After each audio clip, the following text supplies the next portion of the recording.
అందరికీ నమస్కారం. ఈరోజు సెప్టెంబర్ 5 ఉపాధ్యాయ మిత్రులెల్లరికీ జాతీయ ఉపాధ్యాయ దినోత్సవ శుభాకాంక్షలు.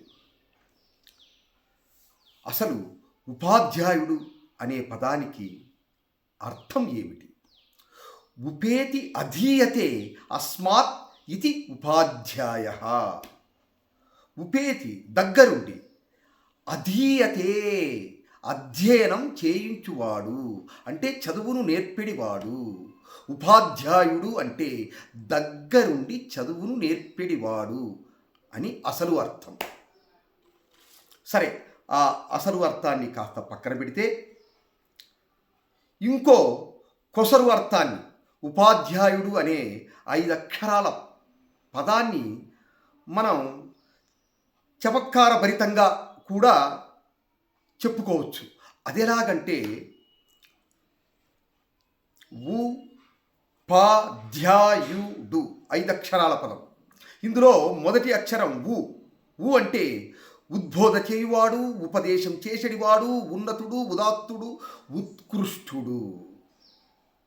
ఇక రెండవ అక్షరం పా. పాటవం పాండిత్యం కలవాడు, పారంగతుడు, పారమార్థికుడు, పావకుడు, పావనుడు. ఇక మూడవ అక్షరం ధ్యాని అంటే ధ్యానం చేయువాడు. ఏ ధ్యానం? విద్యా ప్రమాణాల పెంపు కోసం అహోరాత్రాలు ధ్యానం చేయువాడు అంటే అదే పనిలో నిమగ్నమై ఉండేవాడు. అంతేగాక అంటే ధ్యాస కలవాడు అని కూడా చెప్పుకోవచ్చు. ఏ ధ్యాస?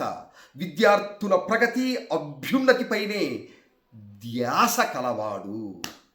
ఇక నాలుగవ అక్షరం ఉపాధ్యాయు. యు అంటే యుక్తాయుక్త విచక్షణ వివేచన, విద్యార్థులకు నేర్పెడివాడు.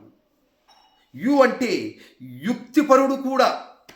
ఎంత సంక్లిష్ట పాఠాన్నైనా సులభ సుబోధకంగా అరటిపండు వలిచినట్టుగా ఎలా యుక్తిగా చెప్పాలో తెలిసిన యుక్తిపరుడు.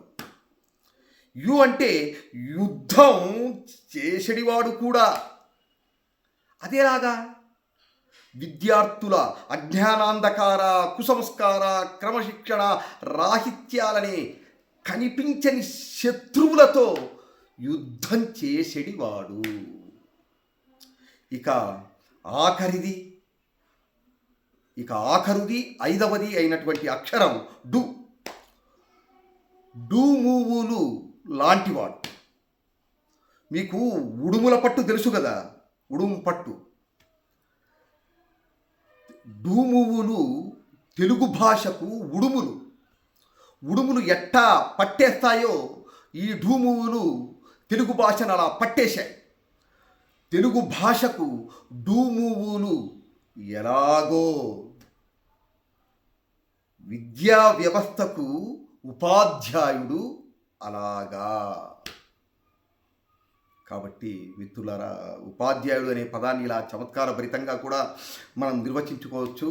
అందరికీ జాతీయ ఉపాధ్యాయ దినోత్సవ శుభాకాంక్షలతో శుభం భూయాత్. శ్రీ గురుభ్యో నమః.